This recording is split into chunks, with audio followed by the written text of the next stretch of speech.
All right, I'm currently on the line with Liz. She's another musician that reached out about the current interview series. So I'm going to go ahead and give her the chance to introduce herself. Hi, I am Liz, and I'm a musician here in Minneapolis. Short and sweet. I like it. Yeah. All right. So tell me about how you first got into music. What was the environment like that you're surrounded by that kind of made you realize that music was going to be a driving force for you? So I started in music when I was 5. Typical piano lessons, choirs, and whatnot. And then all through school, high school, and whatnot, I was a band and choir kid. Did all the musicals, did the pit orchestras, any type of musical activity I could do, I was in, including dance. Believe it or not, I was like the dance team captain, which blows my mind all through high school because I am not a dancer, but apparently many moons ago I was. But yeah, and then I always kind of knew I wanted to be a teacher. And so when I went to college, I started studying music and then music education. And literally, music is not only my hobby and my passion, but it's literally my livelihood. So it's literally my whole life. Yeah, that's cool. So you didn't just take it as a pastime and something that was outside of your normal 9 to 5, as I'll refer to it, but you actually got into it and now you're working in music, helping educate other people. I am. Yeah, it's literally, it is my 9 to 5. I teach K-5 music every day. I have a 4th and 5th grade choir, and I also direct an adult women's show choir here in the Twin Cities. So yeah, that's great. So yeah. Tell me about the extracurricular side of that. How did you kind of keep music in your life outside of school? So it started in my 20s. As soon as it was kind of my in between college and grad school years where I really was like, being in a band would be kind of fun.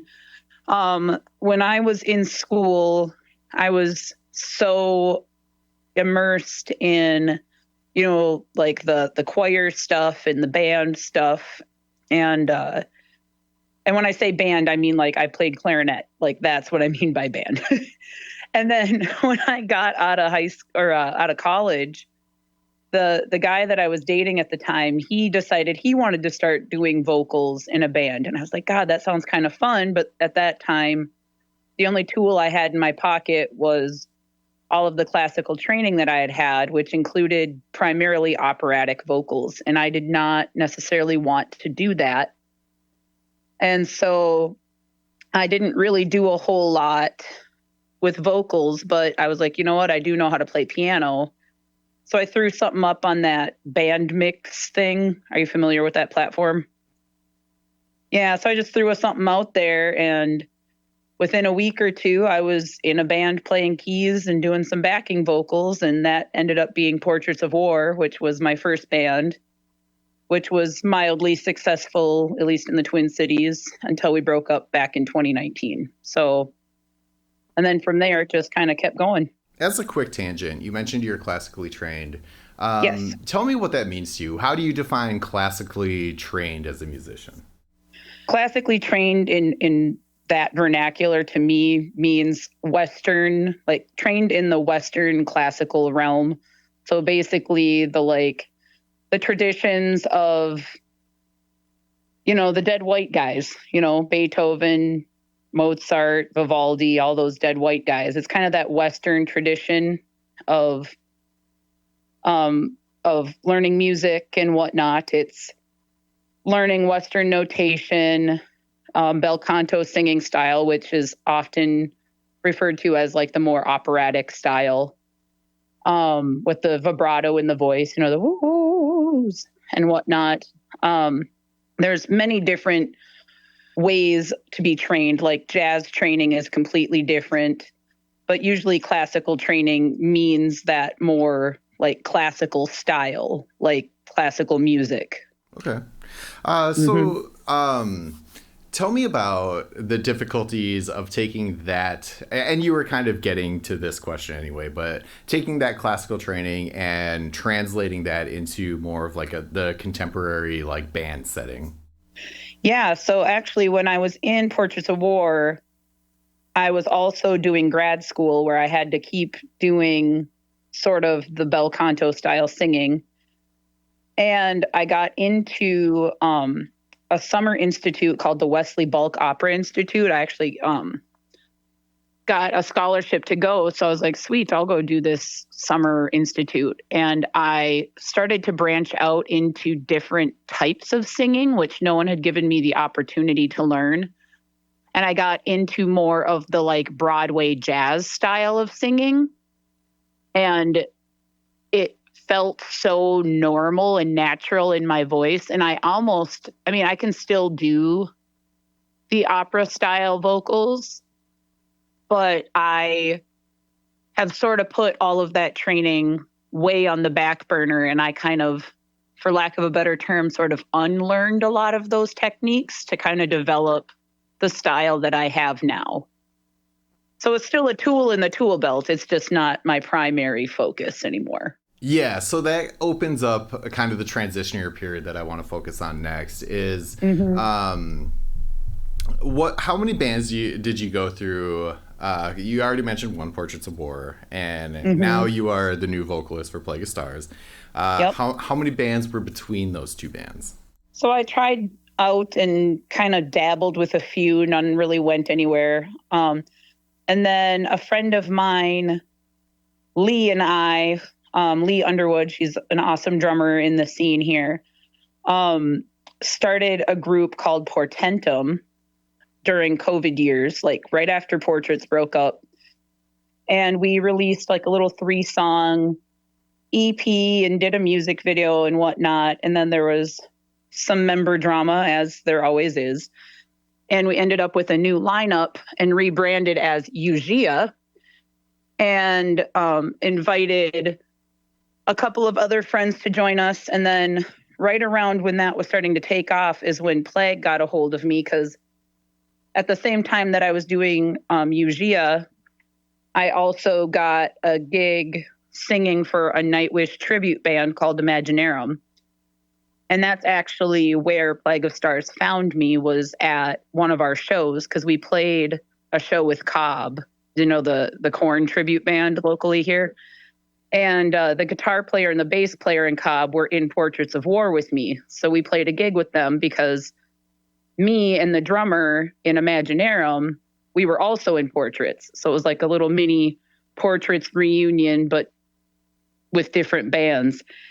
And the drummer of Cobb is also the drummer in Plague of Stars. And he heard me sing and brought me up. And that's kind of how I got the Plague of Stars gig. But the Ugia thing happened, like I said, right around the same time. And it just got to be too much. So I actually stepped back from Ugia, and they kind of revamped again. And they actually just released their first single today. So I'm really pumped for them. Nice. That's great. Okay, so you kind of went through a lot of the information there of kind of where I was going to take it, of how did you kind of end up with Plague of Stars. It's kind of funny the way that you tell that story too, because it really harkens to what a lot of people say about the Minneapolis music scene, about how it's 12 people all in 10 different bands, just like different arrangements of them.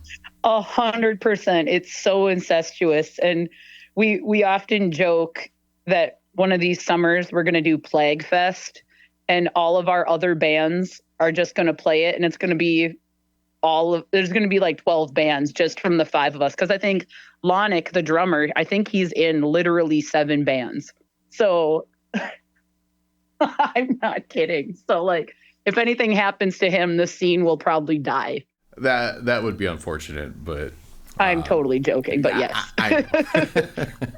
All right, so let's talk about Plague of Stars. You guys have a CD release show that's coming up. Tell me about what's going on. Are you guys excited to be playing shows? Do you have more shows booked? Are you excited about the album? Give me some details about that. Yeah, I'm super pumped. Actually, the album, it was released at the end of January, so it's been out for a little bit now.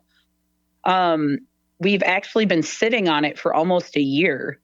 We actually got signed to Wormhole Death Records last summer. And with all of the things that come with getting signed and record labels, and one of the tricky things is the labels from Italy.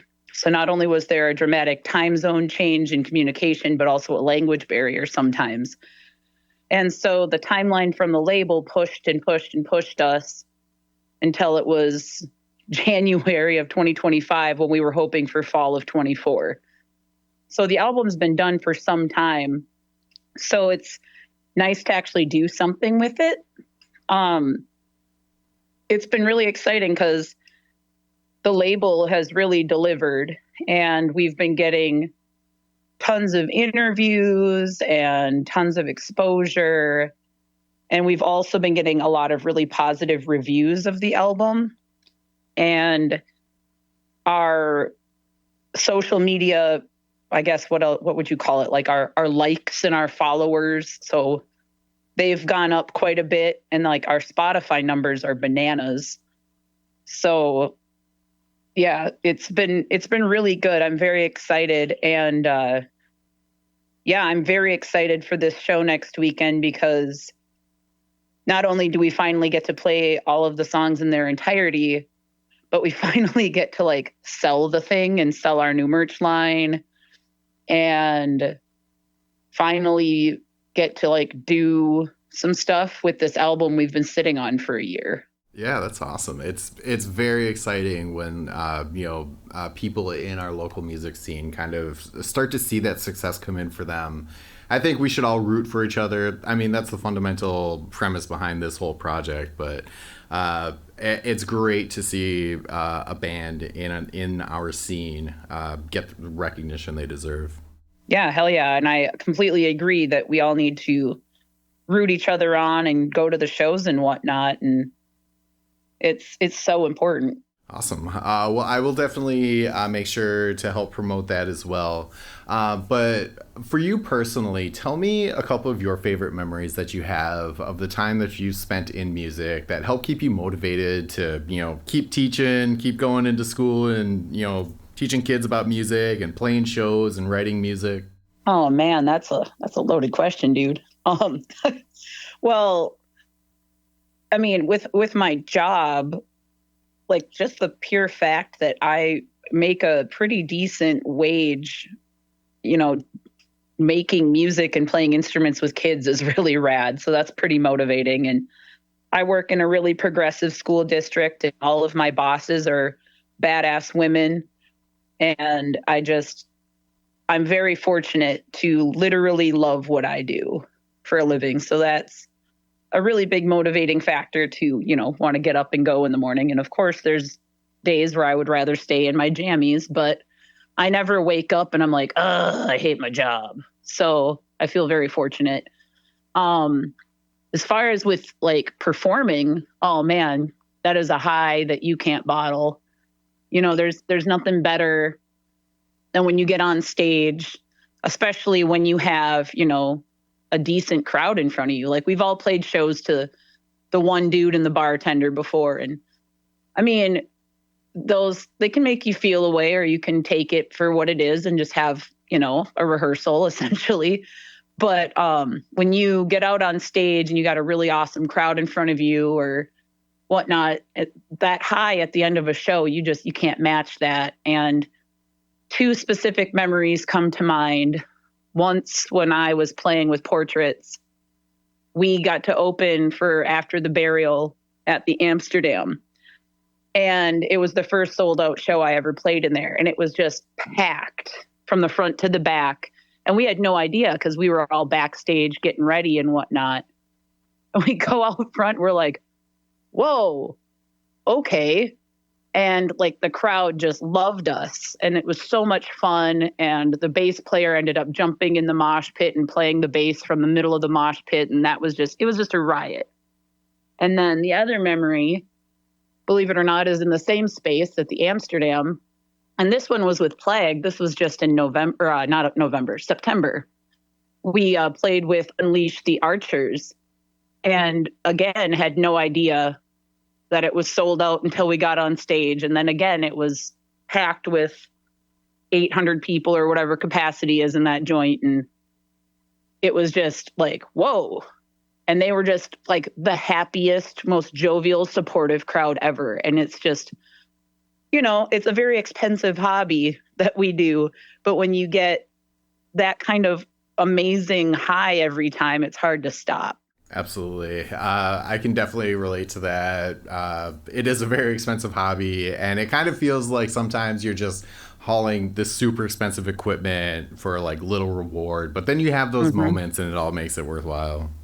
100%. All right. Well, so where can people find Plague of Stars and check you out and then follow your social medias and boost those numbers? Well, we're on the Facebook and the Instagram. Facebook, it's just /Plague of Stars, all one word. Instagram, it's Plague of Stars Official, all one word. We're on YouTube, Bandcamp, and I think that's it. We're all old, so we're not super techy. All right. So I always like to give the person I'm interviewing the opportunity to put out their last word. So what's a message that you have that you want to share with other people?